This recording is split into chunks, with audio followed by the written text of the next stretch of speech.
A noite tinha um cheiro de pergaminho e cera. Uma vela tremulava numa sala baixa, onde a neve batia na vidraça e o mundo lá fora parecia ter sido escrito numa língua que ninguém conseguia ler.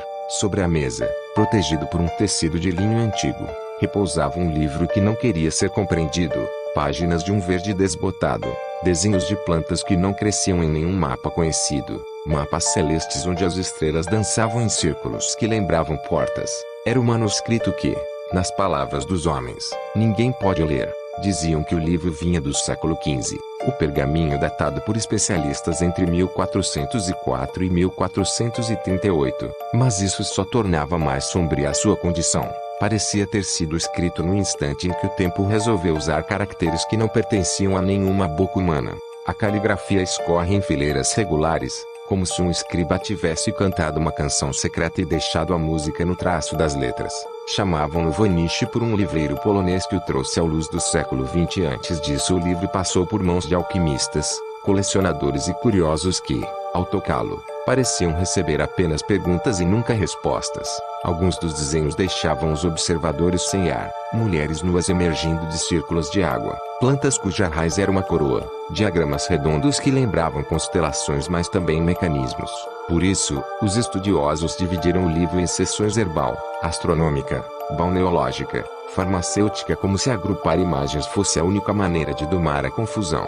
Houve quem acreditasse que o livro era um compêndio de curas, remédios que se aplicavam à pele, banhos que curavam a alma, plantas de nome esquecido que, se mastigadas ao luar, prometiam sonhar de volta à memória. Outros, mais sombrios, sussurravam que era um manual de ofícios proibidos, um códice para a construção de imagens impossíveis, e havia os que achavam que tudo não passava de uma gargalhada medieval, um embuste engenhoso, uma falsificação destinada a enganar quem tivesse mais ouro do que paciência. Alguns tentaram quebrar o seu código com números, substituições, tabelas. Outros estudaram as formas das palavras como quem escuta uma canção para adivinhar a língua. Ninguém repetiu a mesma história. Naquela noite, o narrador, um conservador que aprendeu a ler com as mãos, e o silêncio, abriu uma página onde plantas se dobravam como pássaros.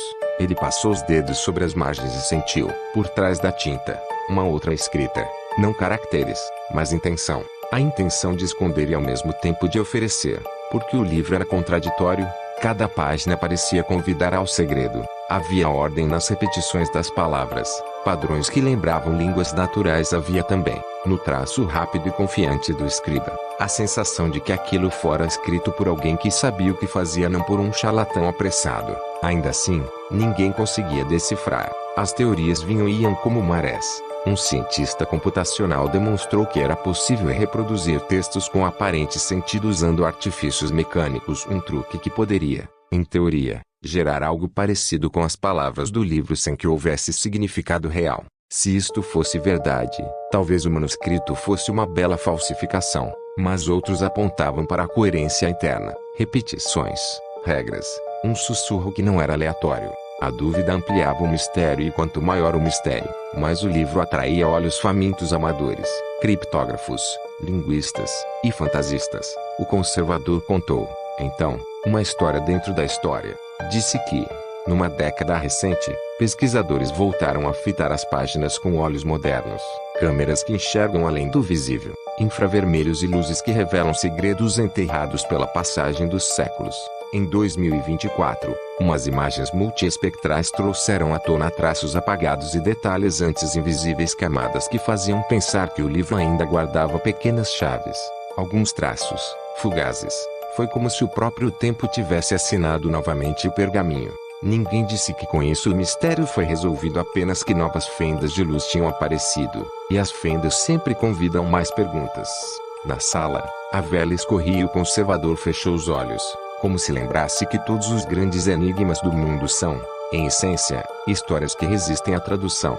Fez-se um silêncio longo, cúmplice, e ele falou das vozes, vozes que alegam descodificações repentinas, traduções feitas em semanas por autores que, mais frequentemente do que não, viram a sua leitura questionada pela comunidade. Havia também quem apontasse nomes famosos criptógrafos de guerras mundiais que tentaram decifrar a escrita sem sucesso, e quem preferisse a teoria de que era uma língua desconhecida escrita numa escrita inventada. Assim, o livro permanecia, um espelho que devolvia interpretações. No fim, Quando a vela tinha pouco mais do que um fio de fumaça, o conservador fechou o livro e pousou a mão sobre a capa. O verdadeiro valor deste manuscrito, disse ele, não está só nas respostas que pode conter, mas no modo como nos obriga a formular as perguntas certas. O visitante da noite saiu para a rua, levando consigo a sensação de que tinha tocado algo maior que um enigma, um artefato que lembra como a história pode ser, ao mesmo tempo, um sussurro e um labirinto. E nas sombras, o manuscrito ficou esperando, talvez, um dia, as letras deixem de ser portas trancadas e virem janelas, ou talvez elas continuem sendo aquilo que sempre foram para os curiosos, uma convite indecifrável a imaginar mundos onde o conhecido encontra o impossível. Se você gostou do vídeo, não se esqueça de clicar aqui embaixo o seu gostei e compartilhe esse vídeo para os seus amigos. Eu fico por aqui e aguardo você no próximo vídeo.